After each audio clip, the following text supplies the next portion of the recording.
Vous financer aussi. Alors je vais te la faire refaire parce qu'il y a la mouette. Ça fait très Marseille. Mais...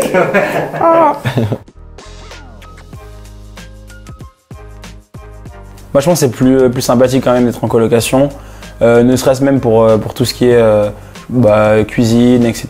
Et puis même avoir les temps où on rigole sur le canapé. C'était assez compliqué parce que des logements, appartements avec juste une chambre pas très grand et pas très cher, c'est ce qui est demandé énormément en ville et donc c'était un peu compliqué de trouver un logement dans mon budget. Il y avait beaucoup de galères, beaucoup plus que ce que je pensais au départ, notamment déjà vivre tout seul pour la première fois sans mes parents qui finalement m'aidaient beaucoup. Pour chercher un appartement, vous pouvez regarder directement sur les sites internet, sur Le Bon Coin, sur les agences immobilières ou en colocation avec vos amis qui font les études directement. En général, ça correspond à 1 voire 2 mois de loyer d'avance.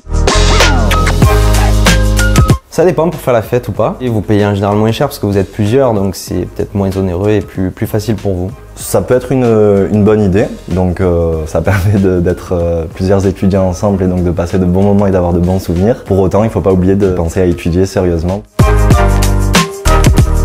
Dans un premier temps, quand on est étudiant, on a rarement des meubles, donc je dirais meubler, ça évite des frais supplémentaires et généralement on reste 6 mois, 1 an, 2 ans maximum, donc peut-être qu'un meublé évite certains frais.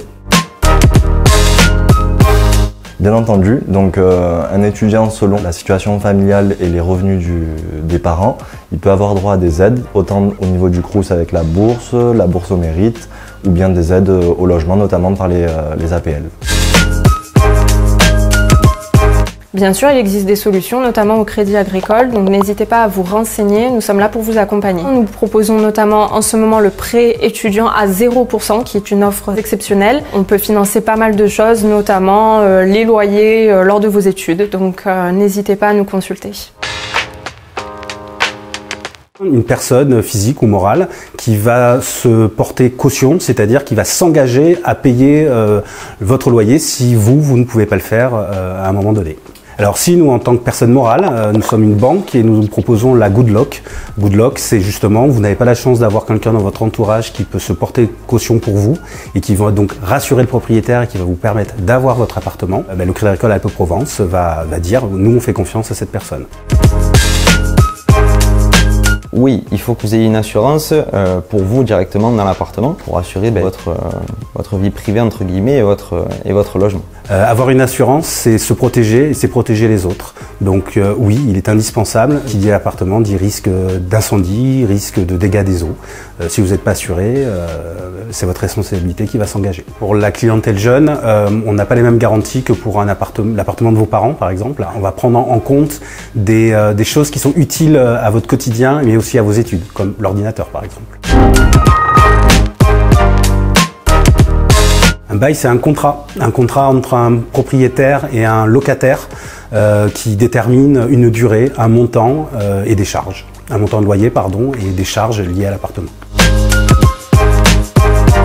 Alors la taxe d'habitation, c'est une taxe quand vous intégrez un logement, que vous soyez propriétaire ou locataire exactement. C'est une taxe prise par l'État. Vous n'êtes redevable que de cette taxe uniquement si vous êtes dans le logement au 1er janvier, donc pas d'inquiétude. Quand vous intégrez votre logement dans le cadre de vos études, c'est généralement au mois de septembre-octobre, donc vous n'êtes pas redevable de cette taxe la première année.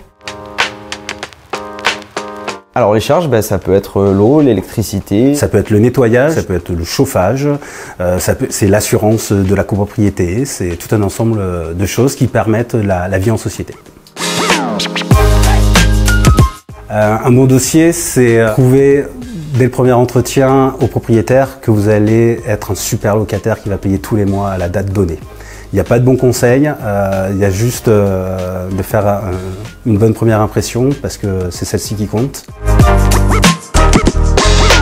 Une visite d'appartement, ça se passe soit avec le propriétaire directement entre particuliers ou directement avec un agent immobilier qui présente l'appartement en détail, autant du nombre de pièces que des charges, si le chauffage est collectif, individuel. Et c'est l'occasion pour vous de poser toutes les questions qui comptent. Bien faire attention également à l'environnement. Est-ce qu'il n'y a pas une terrasse d'un café juste en dessous qui ferme à 3 h du matin? C'est la rencontre avec votre futur propriétaire, mais c'est aussi la rencontre avec votre futur logement. Donc c'est super important. On peut s'y prendre tardivement, mais après c'est pas le bon conseil. Il vaut mieux s'y prendre 1 voire 2 mois à l'avance pour faire une rentrée le mieux préparée possible.